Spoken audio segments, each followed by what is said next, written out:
investment in critical urban infrastructure, particularly in areas such as clean water and sanitation, drainage and sewer system, and universal access to electricity.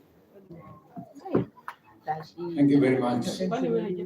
Allow me just to mention something my friend from the World Bank has said, which is fundamental. And we've learned this in the process, that housing market is not one. It's in several categories. Right at the bottom, we have social housing. These are people who cannot. They are actually the most, they need the houses the most, but they have the least ability. So you have to balance that. They need the houses the most, and yet they have the least ability to own the houses. So this is where, for example, for us as a government, we've done two things. One, we are building 20% of all these houses as social houses. We made it deliberate that we have a category of social houses. Number two, we have also removed the requirement that you need a deposit to move into the house.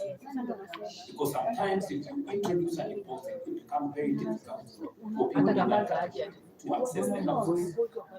And number three, we have made their mortgage interest the lowest. We are actually subsidizing as government at 3%. Then the people in the affordable housing is at 6%. And then the people who can afford, we are calling the not in the process, lock out the people in the houses. One more thing on the subject he raised was how do we raise money? And that's the question you're asking me. We can stretch taxes so far. We can stretch debt so far. For us in Kenya, we have said we will be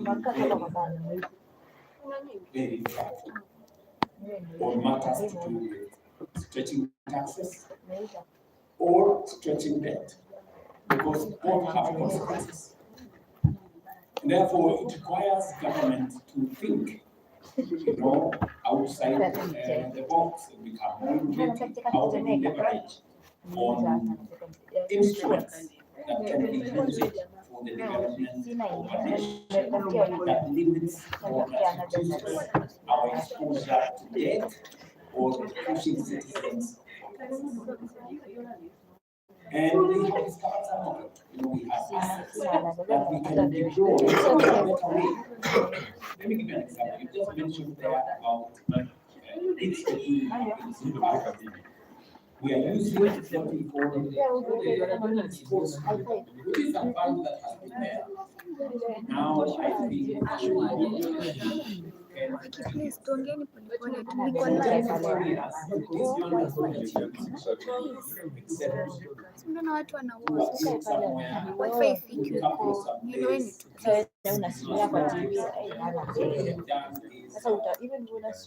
sasa siwezi ingia ndani.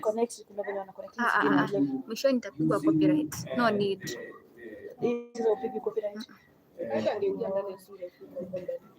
Definitely. Oh, go on.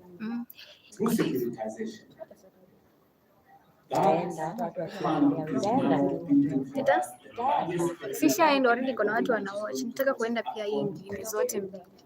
About $300 billion. And another almost $200 million to build another 20 stadiums across Kenya.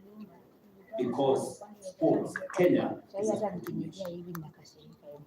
So many people are asking me, where does this money come from? What have you done? So, innovative financing. Let me give you another example before we go to we are building another huge conference facility, but the next time this will be going back to Kenya from August this year. they will be having this session, or whatever session they will be coming in Bomaso. We are building another close to 350 million conference seats. Again, we haven't borrowed any money from nobody. We've used our own instruments that are always there. Which has been there now for 10 years. And if you ask, what has this tourism done in 20 years, nobody can point to any meaningful thing that has done. Today, we are completing a $350 million conference that is going to, using the private sector, we're going to have 1,503 hotels, 5-star. So this is innovation. It's not, people are not adding any more taxes, we are not borrowing any more money, we're just leveraging on the assets that we have. And you have mentioned the National Infrastructure Fund. This is part of the thinking that we have gone into. This is in our manifesto. When we wrote it into the manifesto 3 years ago, many people did not believe it's going to come to be. Wamesema wanashika watu wenye wamepost. Wamesema watashika watu. Today or tomorrow, we are advertising. Wamesema watashika watu wenye wamepost. Competitively for a board to run it. We have the first $800 million into that fund that came from our IPO organization of God willing, we will have another $2 billion into that fund in a short while as we undertake raising money using our mature assets as a nation. And I want to tell this audience, as I tell the people of Kenya, the National Infrastructure Fund, yes, is going to deliver more infrastructure projects to the people of Kenya without pushing them for more taxes or without going into the and one of them that is going to happen in 2 months' time is the construction of the international airport in Nairobi. The National Infrastructure Fund is going to be the fund that is going to help us, provide our part of our equity. We don't have to. It's going to be $1.5 billion facility, but we will be doing a fraction of it, just to de-risk the process. And then the rest of the money, the private sector will come in through public-private partnership. We're going to work with the concessionaires. We're going to build the airport using a small fraction of the National Infrastructure Fund. We already have 15 megatons that are going to benefit from this fund. And I did make a commitment to the people of Kenya that any money that we raise from privatization, that we raise from mature assets of the nation, we will put in this fund. It will not be used to pay salary. It will not be used to pay debt. It is going to be used to develop infrastructure. So that we replace one piece of infrastructure with 2, 3, 4, 5 others. That is how we intend to drive this into the future. Thank you so much. So, ladies and gentlemen, if you are still asking yourself, how is His Excellency the global champion for affordable housing for all, you've had it from him. It's not just about the political will, it's not just about the bold leadership, but he also knows how to get the resources that's needed to make these ideas a reality. A big round of applause to His Excellency. No, just one more. And now I'll turn to His Excellency Moses Bilakati, African Union Commissioner for Agriculture, Rural Development, Blue Economy, and Sustainable Environment. Your Excellency, in your speech, you have emphasized that the Nairobi Declaration must move beyond aspirations to clear commitments and measurable actions. What specific accountability mechanisms will the African Union put in place to ensure that member states actually deliver on affordable housing targets, particularly for low-income and informal settlement populations? Your Excellency. This is a mammoth task, but it's doable. Thank you, Your Excellency, for this elaborate and eloquent presentation, because it shows that it is doable. Now, here, Your Excellency, there's going to be a declaration termed Nairobi Declaration. As the AUC, we are proud that we were part of that journey. And once that declaration is there, it is then taken to the assembly.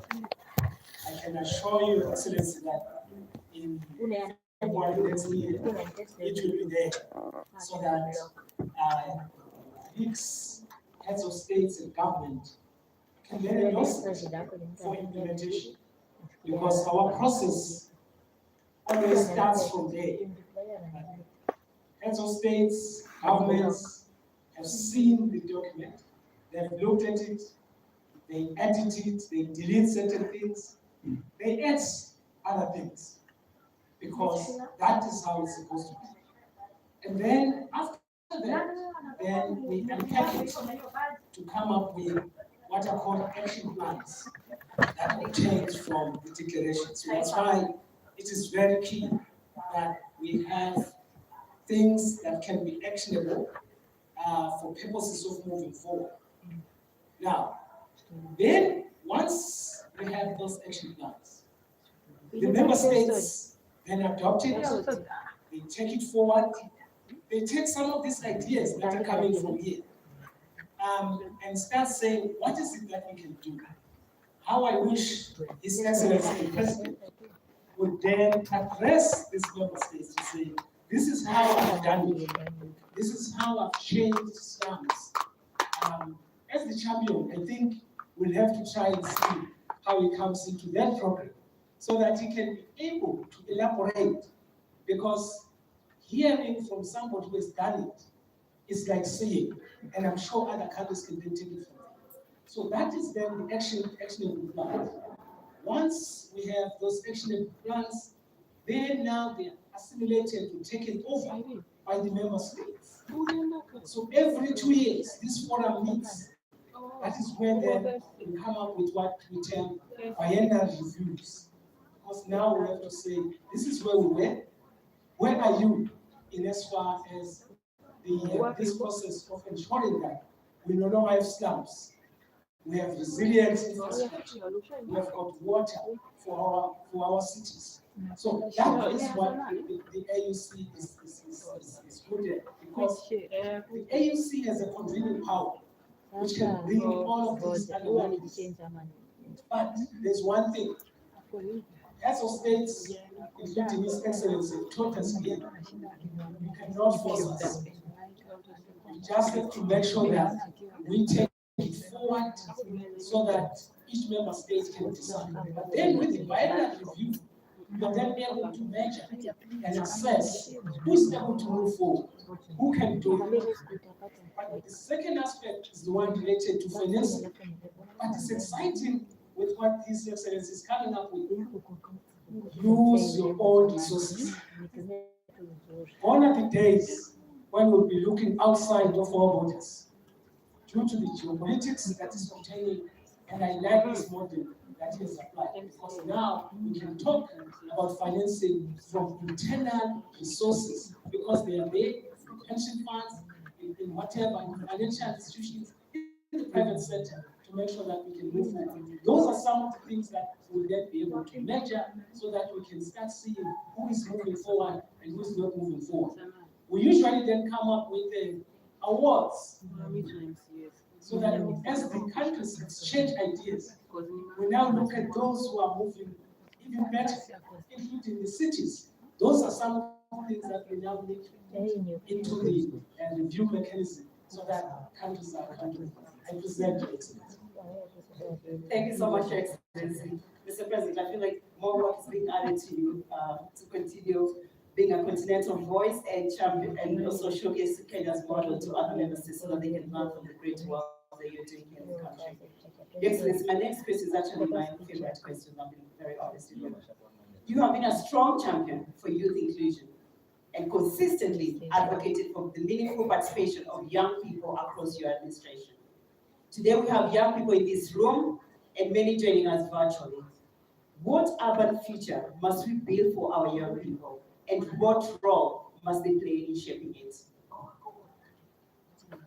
You know, it's a very important question. You've said it, and I share in your perspective that we have a youthful population in our continent, and of course in Kenya. And whatever it is that we are doing, they must be front and center of it. Housing is about young people.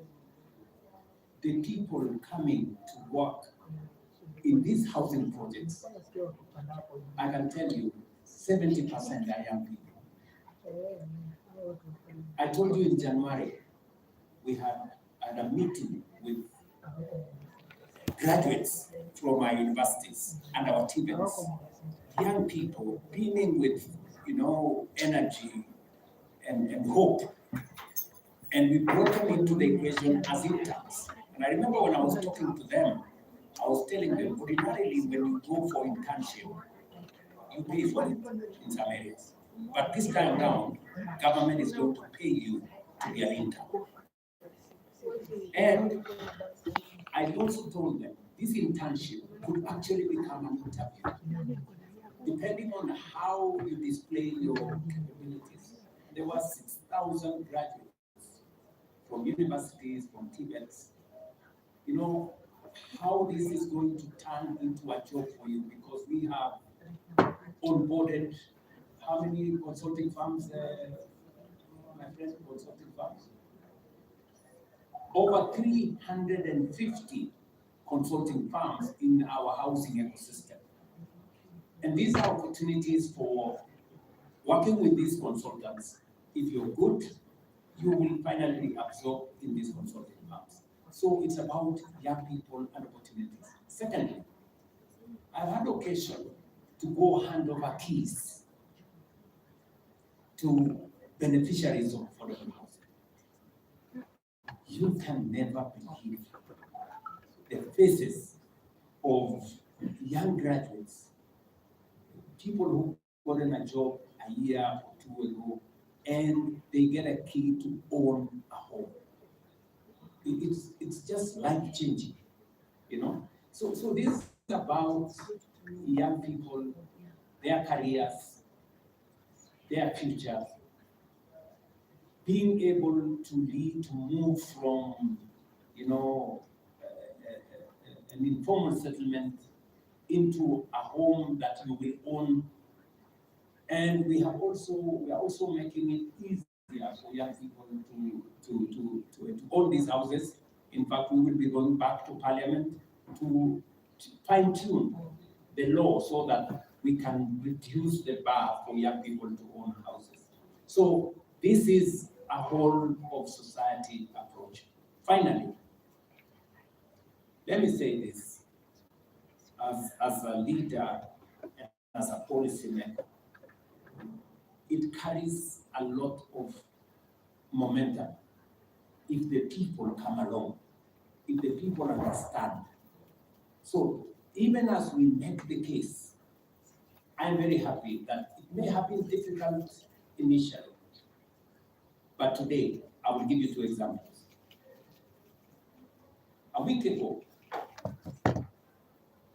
we have a big market, possibly the largest market in Kenya, in a place called Gikomba. I think there are close to 200,000 people in that market every week. There, selling, buying, and doing stuff. People from different parts of Kenya come to that market to buy for them to go and sell in other markets. And we wanted to transform Gikomba. In fact, the leadership of that market came to see me I had a good conversation with them and we told them, look, and they told me, Mr. President, we are trading in field.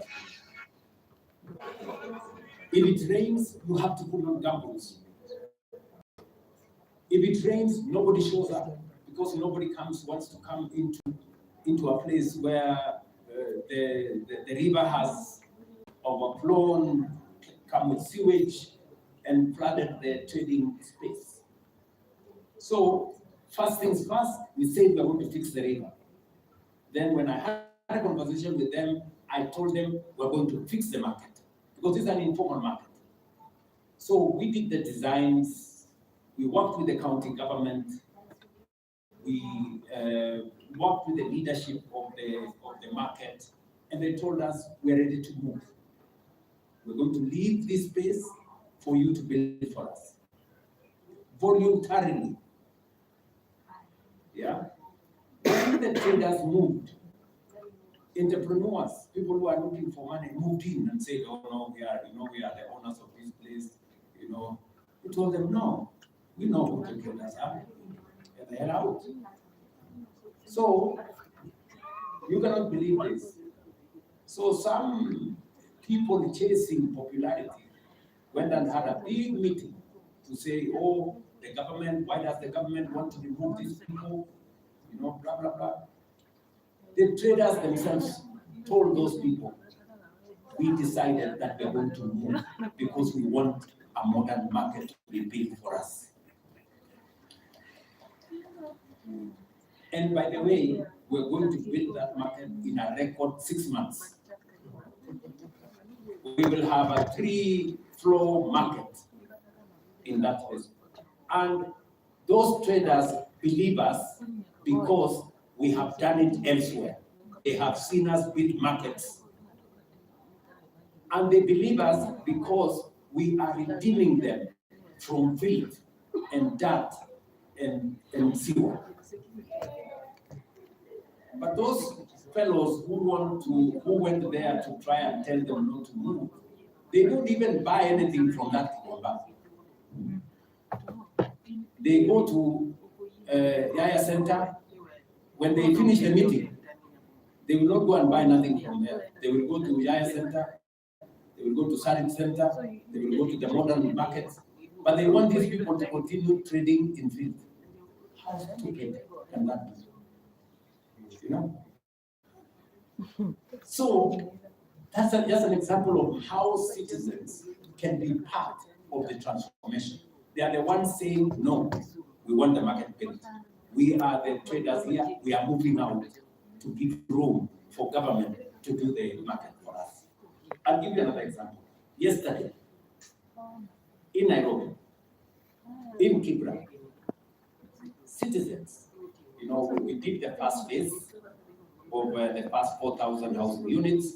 We're now doing another 15,000 units, and citizens have to move to give room for us to build for them. Citizens were moving themselves. In fact, we had an accident yesterday. We lost 4 people because in the process of them pulling down their own, structures, there was an accident. But what encouraged me is that the people themselves are pulling down the informal structures to live, so that to give room for us to build for them houses. In the past, they would be resisting that we do not want to move. That is how, when citizens come on board, things become even easier. And this time around, those fellows who went, the politicians who tried to go there, they didn't go to Kibera because they now realize that the conversation has changed, that the people now know what they want, and they will not entertain any cheap stories. I would encourage us, as we drive this, it is very important that we onboard citizens so that they can help us make the difficult decisions. Thank you very much. Thank you so much, Your Excellency. Your Excellency's distinguished guest, please give a big round of applause to His Excellency, Dr. William Samuel Ruto, and all our additional speakers. Africa does not lack ideas. Africa does not lack ambition. What we must now confront is delivery. Housing is not a sector. It is a system through which we build our economies and our future. If we get housing right, we unlock jobs, productivity, and dignity. We have heard today from leaders who are not only advancing this agenda through policy and political will, but also through financing and implementation. And while progress is being made, there's still much work to be done here in Kenya and across the continent. I would like to close with a powerful message delivered a few months ago by Your Excellency at the new Mukuru Housing Estate handover ceremony, and I quote, "Today, we are giving you keys, not just to open a door, not just to open a house, but to open a home, to welcome you into dignity, into a different life." And that is the commitment I made to the people of Kenya. End of quote. Ladies and gentlemen, that is what affordable housing is about. At its core, dignity for all. Please join me in giving a warm round of applause to His Excellency President William Samoei Ruto, the President of the Republic of Kenya, for his bold and transformative leadership and for walking the talk when it comes to affordable housing for all. Asante sana, Mr. President. God bless Kenya.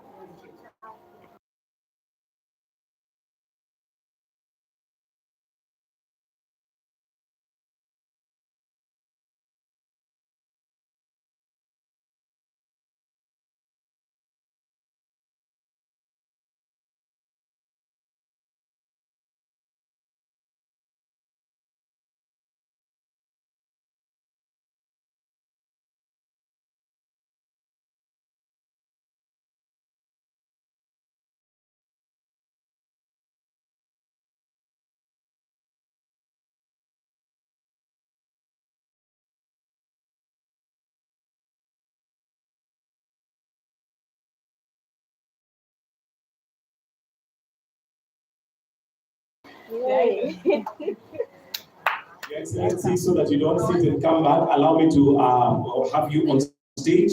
Let's take our seats briefly. There is also the launch of a report, and the AU would like to hand this over to you, so if we can have the booklets to kindly be brought forward. And as we do that, allow me to invite Ms. Anne-Claudia Rosbach and Moses to also be part of this session.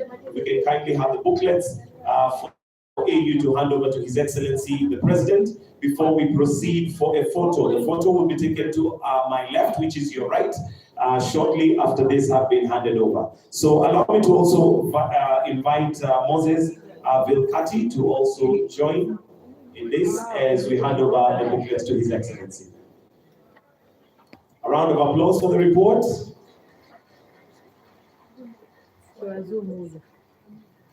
Then I'll request that you just hand, yes, all the copies. Wonderful, wonderful. If I can get a thumbs up once the photographers were done, I think we're good. Thank you very much, Your Excellency. Thank you, sir. Thank you, Your Excellency. You may retreat to your seat.